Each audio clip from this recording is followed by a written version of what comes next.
रामकृष्ण हरी माऊली. मी आज खरंच खूप खुश आहे, कारण आज मला माझ्या कष्टाचं फळ भेटले. जे मी कृष्णकमळ आमच्या दारामध्ये लावलं होतं. काल मी दाखवलं होतं तुम्हाला, त्याची छोटी कळी होती आणि आज त्याचं छान फुलात रूपांतर झालंय. चला तुम्हाला दाखवते. हा कृष्णकमळाचा वेल आहे बघा. मी काल पण तुम्हाला दाखवला होता हा वेल आणि तेव्हा छोटीशी कळी होती. आणि हे बघा, फायनली आमचं पहिलं कृष्णकमळाचं फूल आज उमललंय आणि किती छान दिसतंय बघा. पर्पल कलरचं आहे हे. आणि माझी आई पण खूप खुश होती, कारण की खूप इच्छेनं आणि उत्सुकतेनं आम्ही हे कृष्णकमळ लावलं होतं आणि त्याचं फळ आज आम्हाला फायनली भेटलंय. मामा मामी पण आले होते आणि ते पण खूप खुश होते.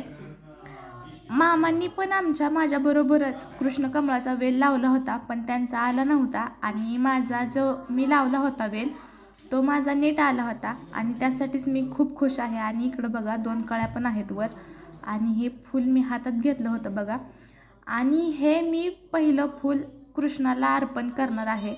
फूल तोडण्याची तर इच्छा होत नव्हती, पण आई म्हटली पहिलं फूल आपण देवाला ठेवू.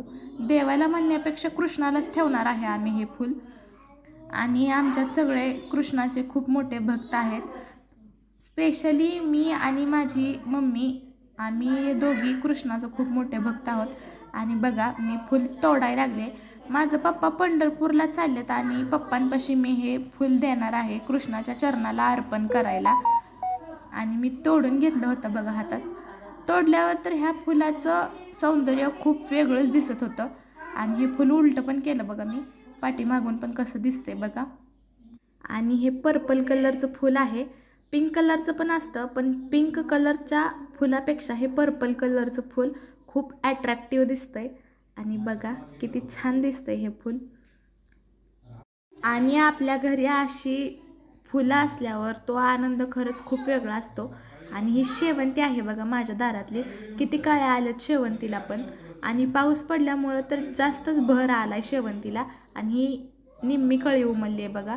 आणि हे जे फूल आहे ते पावसामुळं सुकलं होतं. आमच्या इकडं 2 दिवस झालं पाऊस पडतोय आणि पावसाच्या पाण्यामुळं ते फूल सुकले. पण हे किती ताजं आणि टवटवीत फूल दिसते बघा. आणि त्याची शेवंतीची रोपं पण किती आलेत. एका रोपाची एवढी रोपं झालीत हे. आणि इकडं पारिजातकाच्या झाडाला पाणी सोडलं होतं बघा आईने. पारिजातकाचं पण झाड खूप हिरवं आहे आणि त्याला पण रोज भरपूर फुलं लागतात. आई देवपूजेसाठी गोकर्णाची फुलं आणि पारिजातकाची फुलं तोडून घेते. आणि पारिजातकाच्या झाडाला चिमणीचं घरटं होतं बघा. सावलीला चिमणीचं घरटं तिनं बांधलं होतं. आणि इथं या झाडाखाली खूप थंड आणि जास्त ओलावा असतो, त्याच्यामुळं सावली पण तिथं टिकून राहते. आणि माझी शेवंती बघा, अगोदर पण शेवंतीला फुलं आली होती. आईने देवपूजेसाठी शेवंतीची फुलं तोडून घेतली होती. आणि जे हे मोठं फुलं आहे बघा, ते व्हाईट कलरची वॉटर लिली असते ना, तसं दिसतंय.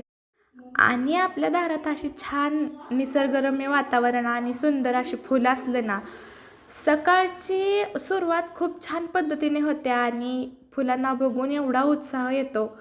आणि ह्या बघा, छोट्याशा कळ्या पण आल्यात शेवंतीला. आणि आई माझी ही सगळी फुलं देवपूजेसाठी काढून घेत असते. पण हे जे शेवंतीचं मोठं फूल आहे, तिला तोडू नको म्हटलं होतं मी, कारण की ते झाडालाच छान दिसत होतं. आणि हे बघा, झाडाला ते किती छान दिसतंय. आणि हे सगळी शेवंतीची रोपं आहेत.